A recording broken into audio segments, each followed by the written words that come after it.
Good morning and welcome दोस्तों, मैं हूं मनीष तनेजा, एक सेबी रजिस्टर्ड रिसर्च एनालिस्ट और पिछले 30 साल से स्टॉक मार्केट में हूं और 30 सालों में जो कुछ सीखा है वो मैं इस प्लेटफॉर्म के माध्यम से आपको देने की कोशिश करूंगा। इससे पहले मैंने एक किताब भी लिखी है, यूडीटीएस इंट्राडे ट्रेडिंग ब्रह्मास्त्र, जो आप लोगों को बहुत पसंद आई है। यूडीटीएस एक मेरी कॉपीराइट स्ट्रैटेजी है, उसी के ऊपर हमने कोर्सेज भी बनाए हैं, आप लोग कोर्सेज भी देख चुके होंगे। लेकिन अब जैसे जैसे एडवांसमेंट होती जा रही है तो इसके ऊपर हमने यूडीटीएस स्ट्रैटेजी के ऊपर एडवांस आल्गो का एक सॉफ्टवेयर क्रिएट किया है, जो है यूडीटीएस रोबो ट्रेड। इसको बनाने का मकसद केवल एक था कि स्टूडेंट्स पढ़ तो लेते हैं लेकिन एग्जीक्यूशन के टाइम वो रूल्स सब भूल जाते हैं। तो मुझे ऐसा लगा कि ये जितने भी रूल्स हैं, अगर हम इनको एक एल्गोरिथम में डाल दें तो शायद गलती की संभावनाएं कम हो जाएंगी। तो यूडीटीएस रोबो ट्रेड एक प्रयास है जिसमें हमने पूरी यूडीटीएस स्ट्रैटेजी को रोबो में कन्वर्ट करने का, मतलब एल्गो में कन्वर्ट करने की कोशिश करी है। और ये बहुत बढ़िया प्लेटफॉर्म है। एक रूल बेस्ड सिस्टम आपके सामने आएगा और एक छोटा सा वॉक थ्रू इसमें मैं आपको दे रहा हूं। इसके अंदर दो सेगमेंट अलग अलग हैं, एक इंट्राडे और एक पोजिशनल या इन्वेस्टिंग। इंट्राडे का स्क्रीनर है जहां पर हमको 8 पैरामीटर्स के ऊपर डिमांड एंड सप्लाई के स्टॉक्स देखने को मिल जाते हैं। ज़्यादा मेहनत नहीं करनी पड़ेगी अब स्टॉक छांटने के लिए। इंट्राडे के लिए निफ्टी का ट्रेंड वहीं का वहीं दिख जाएगा और आप अपनी बास्केट्स बहुत इजीली बना सकते हैं। अपने स्टॉप लॉस और टारगेट आप सेटिंग में एक बार फीड कर दीजिए। हर सौदे में स्टॉप लॉस और टारगेट लगाने की आपको एक जो बार बार झंझट होता है वो मुक्ति मिल जाएगी, टाइम भी बचता है और आपका सारा ध्यान केवल और केवल अपने रिसर्च और अपने स्टॉक्स पर बना रहेगा। इसके साथ साथ आप अपनी स्ट्रैटेजीज क्रिएट कर सकते हैं, इंट्राडे की स्ट्रैटेजीज, और उनको बैक टेस्ट कर सकते हैं कि अगर हम इस तरह की स्ट्रैटेजी बनाते तो हमारा क्या रिजल्ट आता, और उसके बेसिस पे आप अपने लाइव ट्रेड्स को चेंज कर सकते हैं। इसके बाद अगर मैं बात करूं तो आता है फंडामेंटल या इन्वेस्टिंग। उसके लिए फंडामेंटल स्क्रीनर है। फंडामेंटल स्क्रीनर के अंदर हमारे को क्या मिल जाता है, वो सेक्टर्स जो सबसे ऊपर हैं, यानी कि जिनकी स्कोरिंग सबसे ज़्यादा है, वो सेक्टर टॉप पे आ रहे हैं। और ऐसे करीब 85 सेक्टर्स, करीब सीसीटीवी बोलता हूँ इसको, यूडीटीएस रोबो को, और ये करीब 4 से 4,500 स्टॉक्स को मॉनिटर करता है और उनको डिवाइड कर देता है 85 स्टॉक्स के 85 सेक्टर्स के अंदर। और सेक्टर वाइज प्राइस एक्शन के थ्रू हम ये देख लेते हैं कि कौन से सेक्टर में ज़्यादा मूव बना हुआ है और उसी को ये स्कोरिंग करके आपके सामने नंबर 1, नंबर 2, नंबर 3 करके ये दिखा देता है। और ऐसा नहीं है, उसके बाद हर सेक्टर के अंदर जितने भी स्टॉक्स हैं उनका भी फंडामेंटल कंपैरिजन होता है। एक नहीं बल्कि 30 फंडामेंटल पैरामीटर्स के साथ, और वो भी सब दिखाए गए हैं। ऐसा नहीं है कि पीछे कुछ है, आप देख सकते हैं, आप उसके ऊपर रिसर्च कर सकते हैं। आप सारे 30 पैरामीटर्स, इसको हमने फंडामेंटल्स को भी वैल्यू और सेफ्टी, दो अलग अलग पैरामीटर्स के अंदर हमने फंडामेंटल पैरामीटर्स को डाला है और उसके हिसाब से स्कोरिंग क्रिएट करिए। वो स्कोरिंग आप देख सकते हैं अपने सामने हर पैरामीटर के ऊपर। तो बहुत इजीली हम अच्छे सेक्टर या वो सेक्टर जो प्राइस एक्शन के वजह से सबसे ऊपर हैं वो देखने को मिल जाते हैं। उनके साथ साथ उनके अंदर जो भी स्टॉक्स हैं उनका हमारे पास फंडामेंटल एनालिसिस कंपैरिजन मिल जाता है। यही नहीं, इसके साथ साथ अगर कोई स्टॉक आपको अच्छा लग रहा है आप उसमें एफआईआईस देख सकते हैं कि एफआईआईस क्या कर रहे हैं एक ही डैशबोर्ड पे। और साथ साथ लास्ट में मोमेंटम, क्योंकि मैं ये कहता हूं अगर कोई सेक्टर कितना भी अच्छा है, कोई कितने भी अच्छे सेक्टर का कितना भी अच्छा फंडामेंटल अच्छा स्टॉक है और उसमें एफआईआई भी बुलिश है, लेकिन जब तक मोमेंटम की आग नहीं लगेगी नीचे स्टॉक बढ़ेगा नहीं। तो ये चारों चीज़ें हमको एक ही डैशबोर्ड पे देखने को मिलती हैं। हमारी रिसर्च को आसान करती है, हमारी डिसीजन मेकिंग और इजी करता है और हम एक इन्फॉर्म्ड डिसीजन लेने के लायक होते हैं। और एक इन्वेस्टर और ट्रेडर अगर एक इन्फॉर्म्ड डिसीजन लेता है तभी वो अपनी प्रोबेबिलिटीज टू विन को बढ़ा सकता है। देखिए 100% गारंटी तो कोई भी नहीं दे सकता स्टॉक मार्केट में, लेकिन हाँ, आप जितना अपने आप को प्रिसाइज करते जाएंगे, जितना आप लोगों से अलग होते जाएंगे और आप एक रूल बेस्ड ट्रेडिंग पे रहेंगे और केवल फोकस ये करेंगे कि चाहे मेरी इन्वेस्टिंग है या ट्रेडिंग है, हमको अपनी प्रोबेबिलिटीज को बढ़ाते जाना है, तो आप एक अच्छे इन्वेस्टर और ट्रेडर बन ही जाएंगे। तो ये मेरा 30 साल का एक्सपीरियंस है, ये बिल्कुल सच है। तो चलिए सीधा चलता हूं डैशबोर्ड पे, मैंने लॉगिन बटन दबा दिया है। तो सबसे पहले हम स्क्रीनर पर आ गए हैं। स्क्रीनर में आपको ये सामने स्क्रीनर दिख रहा है, जहां पर हमारे पास monthly, weekly, daily current market price, biggest trend, initial trend, major support resistance, 15 minute और 1 आवर, करीब करीब 8 इंटरवल्स के ऊपर हम डिमांड और सप्लाई को छांटते हैं। अब आप यहां देख रहे हैं कि इस समय टोटल अप स्टॉक्स 3 हैं, टोटल डाउन स्टॉक्स 2 हैं। इसका मतलब इस समय जो डिमांड है वो सारे पैरामीटर्स के ऊपर वो 3 स्टॉक्स में है और सप्लाई सारे पैरामीटर्स में 2 स्टॉक्स में है। अगर और ऊपर आ रहा है हमारा निफ्टी का ट्रेंड, अगर निफ्टी का ट्रेंड बुलिश है तो हम मान के चलते हैं कि हम बुल बास्केट बनाएंगे। निफ्टी का ट्रेंड बेयरिश है तो हम एक बेयर बास्केट बना के चलेंगे, तो हमारी प्रोबेबिलिटीज टू विन ज़्यादा होंगी।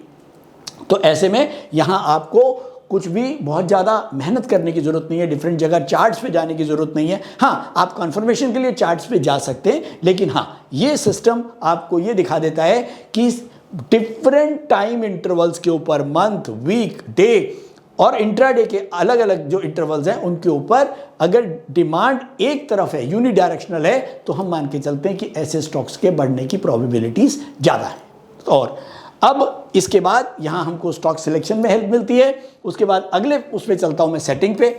मैं अगर सेटिंग को क्लिक करता हूँ तो मैंने ये सेटिंग क्लिक आ गई है। यहाँ पर हमारा निफ्टी के स्टॉक्स और नॉन निफ्टी के स्टॉक्स के लिए हम अपने टारगेट्स और स्टॉप लॉस को हम यहाँ पर फीड कर सकते हैं। ये देखिए, और टारगेट एक नहीं, हम 4 टारगेट यहाँ पर डाल सकते हैं। टारगेट 1, 2, 3, 4 मीन्स अगर मैंने कोई शेयर 100 शेयर लिए तो मैंने उसको ये कह दिया कि भाई मेरा 25%, 25%, 25% और 25% आप 0.5, 1, 1.5, 2% तक आप डाल दीजिए, तो वो ऑटोमेटिकली टारगेट आपके 4 टारगेट डाल देगा, जिससे अगर कहीं पर भी मार्केट थोड़ा बहुत भी बढ़ता है और उसके बाद नीचे भी आ जाता है तो आपके कुछ ना कुछ टारगेट ज़रूर हिट हो जाते हैं और आप नुकसान से बच जाते हैं। और आप बेसिकली अपनी कोई भी अपॉर्चुनिटी नहीं छोड़ते हैं। मजार बड़ा कई बार क्या होता है कि हमने 100 रुपये में लिया, 101 का टारगेट डाला और 100 रुपये 50 पैसे से वापस वो नीचे 98 रह गया।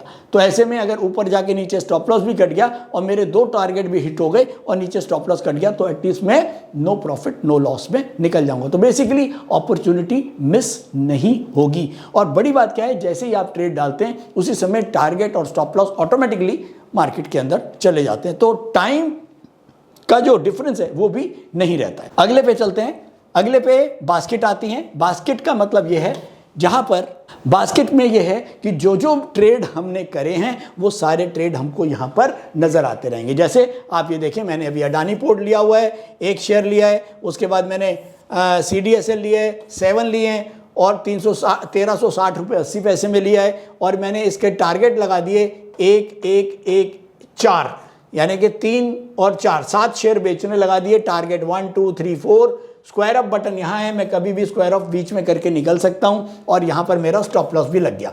और ऐसे ही पेन इंडिया मैंने बाय किया 57 शेयर 172.93 में, इसके मैंने 4 टारगेट लगा दिए और एक मेरा स्टॉप लॉस यहाँ पर लग गया। तो आप देख रहे हैं कितना इजीली हम इस सिस्टम से अपने ट्रेड्स को मैनेज कर सकते हैं।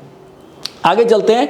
आगे आता है स्ट्रैटेजीज। स्ट्रैटेजीज में हम इंट्राडे के ऊपर डिफरेंट स्ट्रैटेजीज बना सकते हैं। हमने जैसे एक स्ट्रैटेजी यहाँ बना रखी है, अभी मैंने डिफ़ॉल्ट UDTS निफ्टी पल्स, नाम कुछ भी दे सकते हैं। और उसके अंदर अगर हम सेटिंग्स पे जाते हैं, अब ये अभी मैंने जो सेटिंग बना रखी है वो सेटिंग आपको दिखा रहा हूँ। इसमें यहाँ मैंने नाम डाल दिया, उसके बाद मैंने कह दिया मेरे सौदे मार्केट रेट होंगे। रिपीट का मतलब ये है कि जब भी मार्केट का ट्रेंड चेंज होगा तो मेरी नई बास्केट क्रिएट हो जाएगी। नीचे चलते हैं।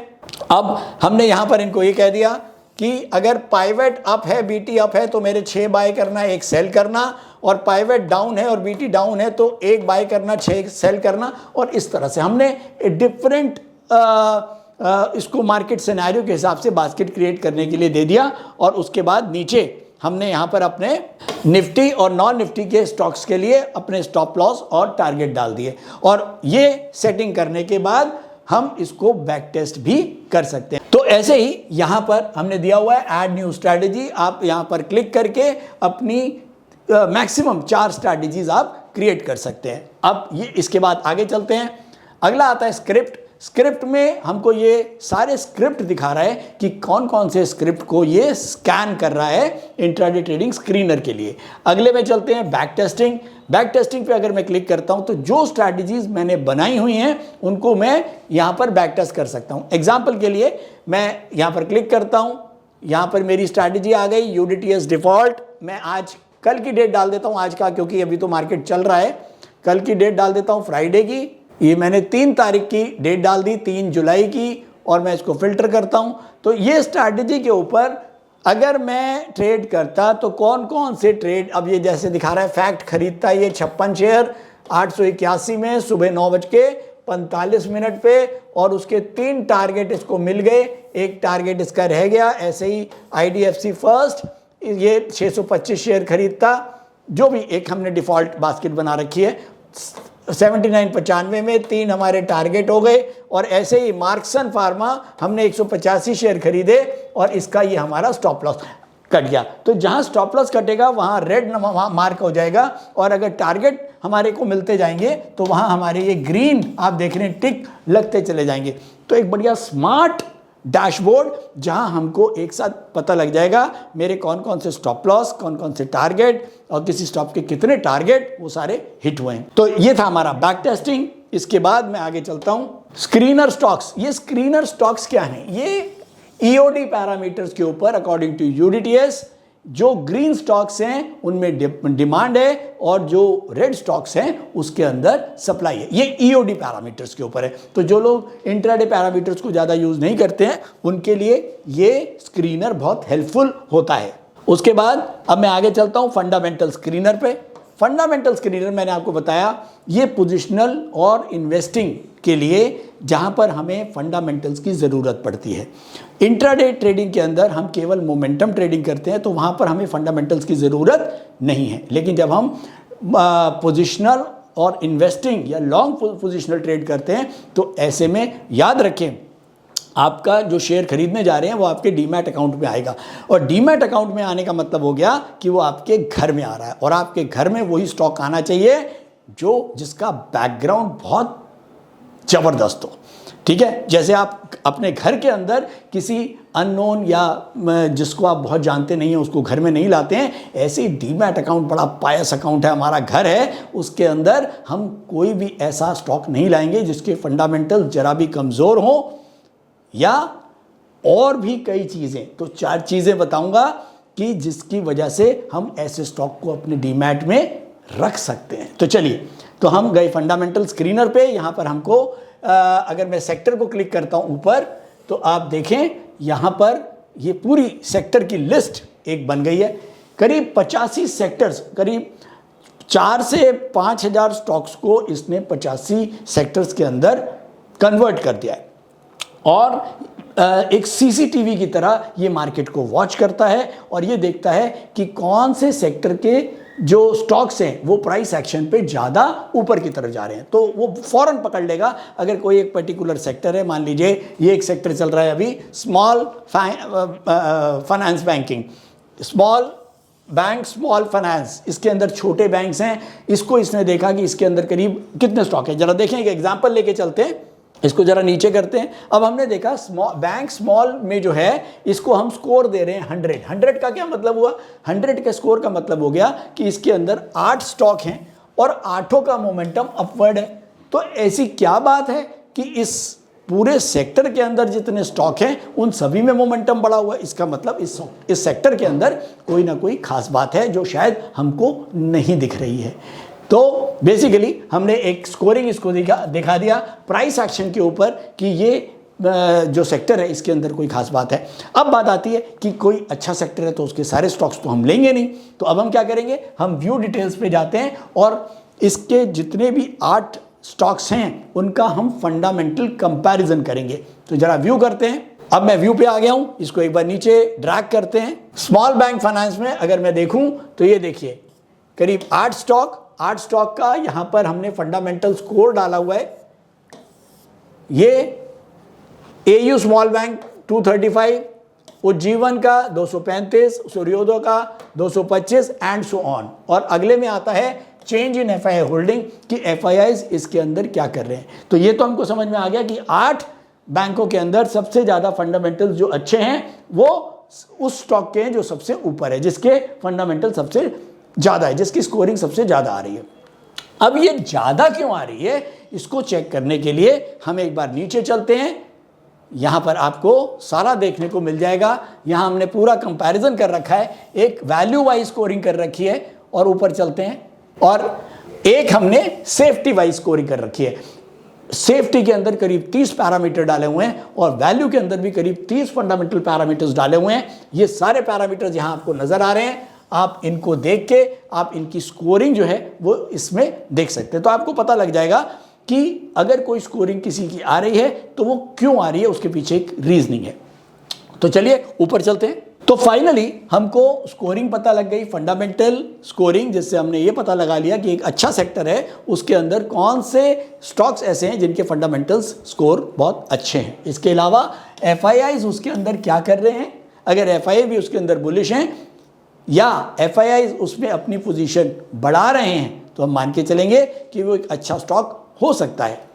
उसके बाद मोमेंटम, मैंने बोला कि एक कोई भी अच्छा स्टॉक, अच्छा सेक्टर, उसका टॉप फंडामेंटल स्टॉक, और उसमें अगर एफआईआई भी बुलिश हैं तो साथ में अगर मोमेंटम भी है तो वो स्टॉक की जो बढ़ने की प्रोबेबिलिटी है वो ज़्यादा हो सकती है। तो मैं फिर बोलता हूँ, इन्वेस्टिंग है या ट्रेडिंग है, याद रखिए स्टॉक मार्केट में प्रोबेबिलिटी के साथ आपको आना है। एक ही स्टॉक पे कभी सारा पैसा नहीं लगाना है। आपका अगर 1 लाख रुपए का पोर्टफोलियो बना रहे हैं तो इसको आप 6-4-2 मीन्स लार्ज कैप है तो 6% लगा दो, और मिड कैप है तो 4% लगा दो, और स्मॉल कैप है तो 2% लगा दो। अगर इस फॉर्मूले के ऊपर चलते हैं, यानी कि अगर लाख रुपए का पोर्टफोलियो है और स्मॉल कैप ले रहा हूं तो 2000 रुपए का लूंगा, मिड कैप लूंगा तो 4000 का लूंगा, और लार्ज कैप लूंगा तो 6000 का। अगर इस तरह से काम करके चलते हैं तो हम अपने पोर्टफोलियो का एलोकेशन बहुत बढ़िया कर सकते हैं और हम अपने इन्वेस्टमेंट को बहुत सेफ और अच्छे लॉन्ग टर्म के हिसाब से हम उसको मैनेज कर सकते हैं। तो चलिए नेक्स्ट पे चलते हैं, पोर्टफोलियो। अब जब हम शेयर खरीदेंगे तो पोर्टफोलियो भी बनेगा, और पोर्टफोलियो का डैशबोर्ड बहुत बढ़िया डैशबोर्ड है जहां आपको अपना पोर्टफोलियो 360 डिग्री पे नजर आएगा। जैसे ये मेरा पोर्टफोलियो है, आप देख रहे हैं मार्केट कैप वाइज इसमें ब्लू जो है ये स्मॉल कैप है, और ये जो है मिड कैप है, रेड जो है वो लार्ज कैप है। तो यहाँ मुझे साफ नज़र आ रहा है कि लार्ज कैप में मेरा 37% पैसा लगा हुआ है, स्मॉल कैप में मेरा 26% पैसा लगा हुआ है, और मिड कैप में मेरा 36% पैसा लगा हुआ है।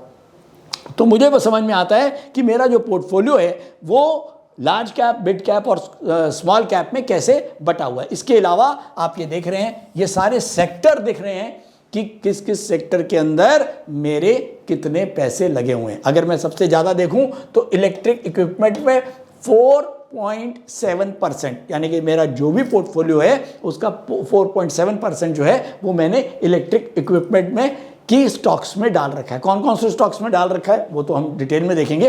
तो बेसिकली हमको ये सेक्टर वाइज और मार्केट कैप वाइज हमारा पोर्टफोलियो देखने को मिलता है। और नीचे चलता हूँ, मैं एक बार आपको पोर्टफोलियो को पूरा दिखाता हूं। अब यहां पर मेरा पोर्टफोलियो शुरू होता है, यहां आ रहा है stock name, sector, AU bank, small, अगर ये आ गया स्टॉक का नाम, सेक्टर का नाम। स्मॉल कैप में करीब 81 स्टॉक्स ले रखे हैं। यहां पर स्टॉक्स की डिटेल आ रही है, क्वांटिटी आ रही है, average price, amount, LTP, M2M और टोटल। अब टोटल अमाउंट इन्वेस्टेड आ रहा है यहां पर 21,46,000, और M2M आ रहा है 2,06,163। ये लाइव है तो वो चेंज होता रहेगा। तो ये बेसिकली हमारा एक टोटल पोर्टफोलियो जो हमको लाइव उसका M2M दिखता रहेगा, पूरा का पूरा एक डैशबोर्ड, बढ़िया डैशबोर्ड। तो मेरे ख्याल में बहुत बढ़िया ये हमको देखने को मिलेगा। इसके आगे चलता हूं मैं। उसके आगे आता है ऑर्डर हिस्ट्री। अभी जैसे आपने इंट्राडे के अंदर देखा था बास्केट, तो इंट्राडे के सौदे हमको बास्केट में पूरे नज़र आ रहे थे कि कितने टारगेट हो गए, कितने स्टॉप लॉस हो गए। ऐसे ही जो हम डिलीवरी के ट्रेड करते हैं उसके अंदर हम अगर जैसे अब आज की डेट मैंने यहाँ पर डाल दी, तो मैंने यहाँ देखा कि मैंने एयू बैंक एक शेयर खरीदा है 1073.50 में 6 जुलाई को 12:18 पे। तो बेसिकली यहाँ पर मेरे को मेरे डिलीवरी के सारे सौदे नज़र आएंगे। इसके आगे चलते हैं। इसके आगे लास्ट आता है स्ट्रॉन्ग प्राइस मूवर्स। ये फंडामेंटल स्क्रीनर का एक शॉर्टकट है। जो लोग फंडामेंटल स्क्रीनर में को डिटेल में ज़्यादा नहीं जाना चाहते हैं, अगर आप शॉर्टकट में केवल स्कोरिंग देखना चाहते हैं, तो मेरे ख्याल में आपके लिए स्ट्रॉन्ग प्राइस मूवर्स है, जहां पर आप फटाफट ये देख सकते हैं कि इस समय सबसे ऊपर कौन सा सेक्टर है, उस सेक्टर के कौन कौन से जो स्टॉक्स हैं वो उनके जो फंडामेंटल जिनके फंडामेंटल स्कोरिंग बहुत ज़्यादा है, और साथ में उसके अंदर FIIs भी बुलिश हैं और साथ में उनका मोमेंटम भी अप है। तो एक क्वेरी डाल दी है कि ऐसे स्टॉक्स दिखाओ कि जिनका जो सेक्टर है वो 40 स्कोर से ज़्यादा हो, और साथ में केवल टॉप के 30% स्टॉक चाहिए। अगर 10 स्टॉक हैं तो केवल टॉप के 3 ही चाहिए, नीचे नहीं जाना। और इसके अलावा FIIs उसमें बुलिश हैं और साथ में मोमेंटम भी अपवर्ड है। तो एक बेसिकली क्वेरी डाल दी, तो एक क्वेरी में उसने एक शॉर्टकट में हमको फटाफट सारे स्टॉक्स दिखा दिए। तो एक बढ़िया प्लेटफॉर्म, मुझे लगता है कि इससे ज़्यादा अब आप खुद इसको सर्व करेंगे, देखेंगे तो आपको बहुत अच्छा लगेगा। बहुत मेहनत से पूरा 30 साल का तजुर्बा इसमें डालने की कोशिश करिए। आप लोग यूज़ करें और बताएं कि आपको ये प्लेटफॉर्म कैसा लगा। Thank you so much.